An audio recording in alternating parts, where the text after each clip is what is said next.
Putol-putulin para madali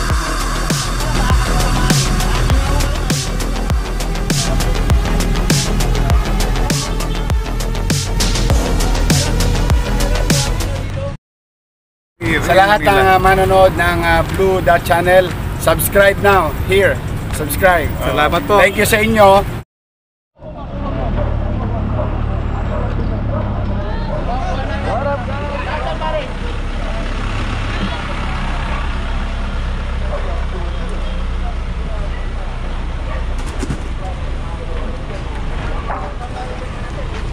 Okay guys, ito napakarami po dito ng obstruction, gaya din po dito sa lugar na to.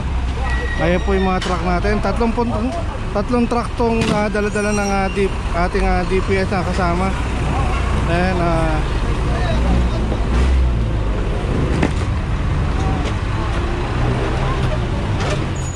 tutulog. Ayan, magandang umaga po sa lahat nating mga kaibigan, lalo na po sa mga ating OFW sa buong mundo. Magandang umaga po sa inyo at 7:30 in the morning.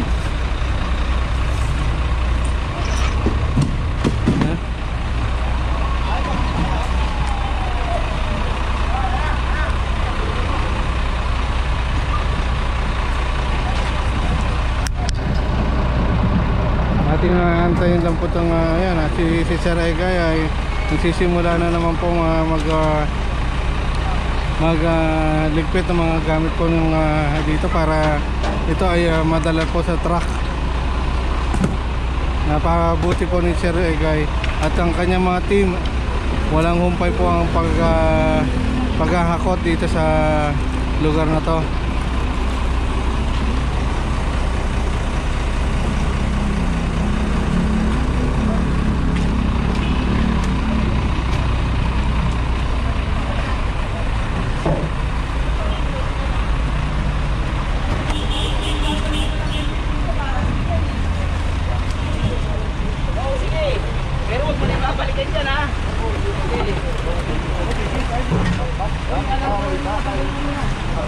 Ayan guys, ang dami pong tambak dito ng mga gamit nitong ating settlers dito.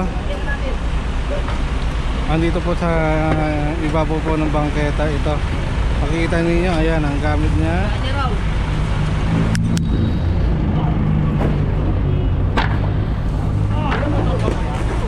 Nagsasagawa po tayo ng clearing operation dito sa lugar na to. Oo, pakita lang baka kasi tamaan eh. Tinawa kayo, nakikiusap yung tao nyo, hindi marunong makiusap. Sige na, pasensya na, sige na, pasensya na. Pakita lang baka tamaan kasi, ha? Hindi pa ako kayo. Pag ako magilang yan sa rin, sige na.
Guys,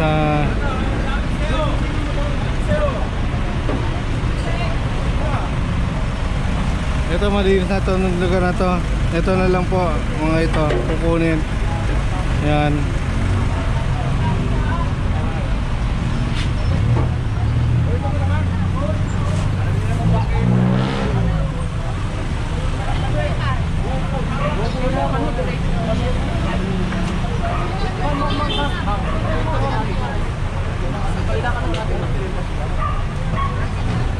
Okay, nagulat po ang mga tao rito sa lugar na to. Dito po tayo sa may Juan Luna Street.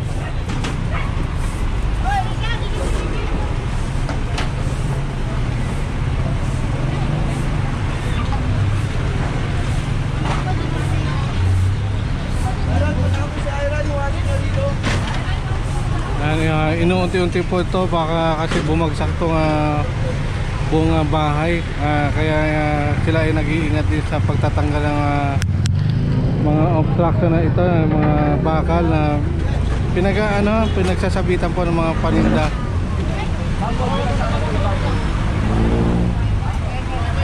Dahan yung wifi. Dahan. Okay, yun yung wifi, yung kulay asul na yan, yung wire na kulay asul. Baka daw po matamaan na magdandahan lang po.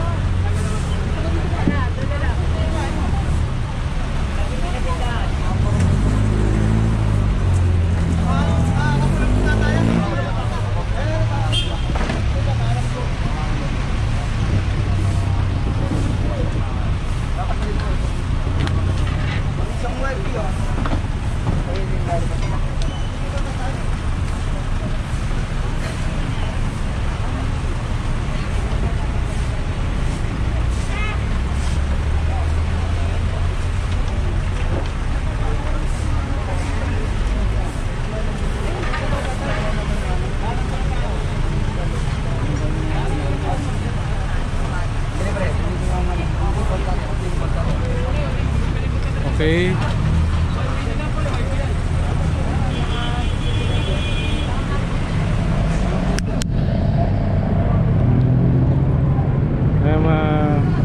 Babakbakin na po nila itong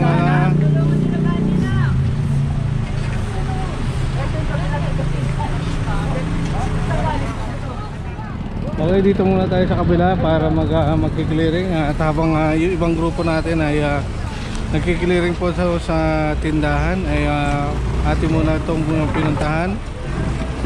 Ito, napansin po ni Sir Egay na nagkalat po dito sa kanto po na ito ng Perla at ng San Juan, ng Juan Luna.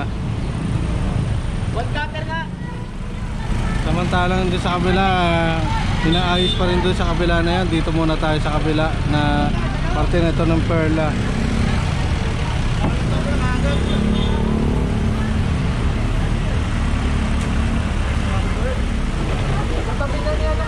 Tawagin mo si Larry! Ay, si Louie na rin, si Louie! Louie! Oh, may kasaso eh. Pade! Ay, wala pa kayong Facebook. Hawakan mo na yung aso mo. O yan, si Kuya napasugod dito na nakaubad po.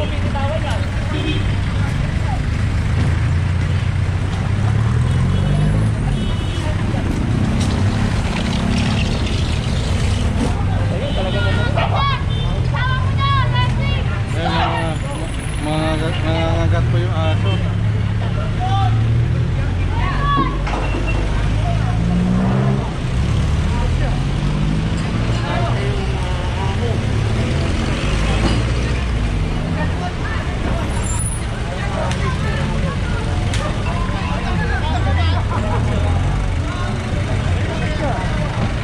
Samantala doon sa kabila, nandun pa rin natin yung mga dalawa nating kasama na taga DPS at tinatanggal pa rin yung kanilang mga obstruction doon.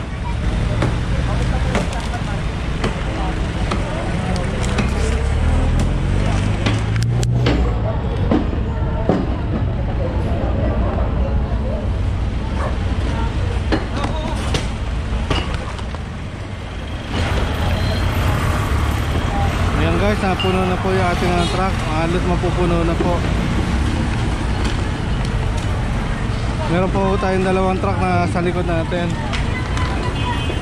Gaya po nito ay meron po tayong malaking truck na talagang nakahanda po magsagawa po o magpasan po dito ng mga obstruction dito sa kahabaan po ng Juan Luna.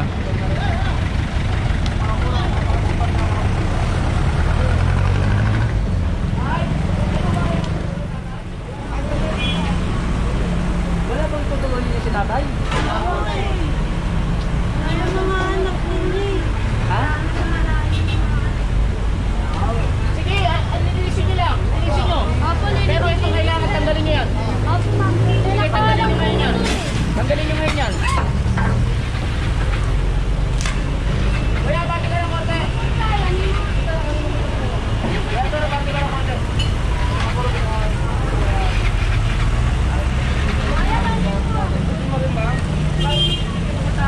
Ayan guys, makikita ninyo na ito ay malinis na po itong lugar na to. Kanto po ng Perla at ng Juan Luna Street. Bati! Okay guys, ito pati itong karito na dito o karton. Yung mga gamit na yan, kukunin na po yan.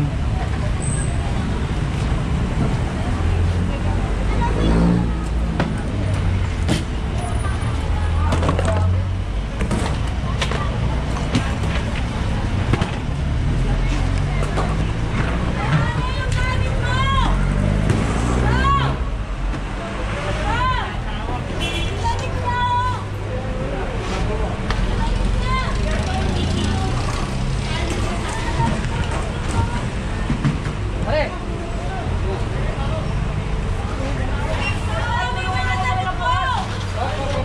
Dali lang. Okay.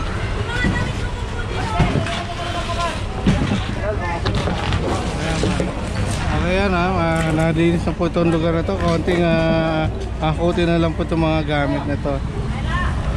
Ayan. Bati, tulungan mo ngayon na bukas.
Okay, meron dito naka tambak po dito na punong yung basag na pinaka-punong kahoy.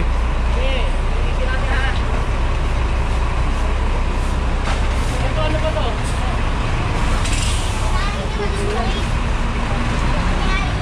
Ay, ano?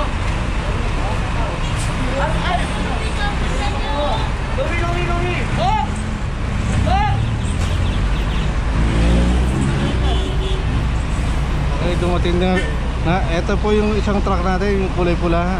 Pupwesto lang po sa may bandang harapan natin. Ay, ano? Ito ang mga tao. Tao. Ha? Oo.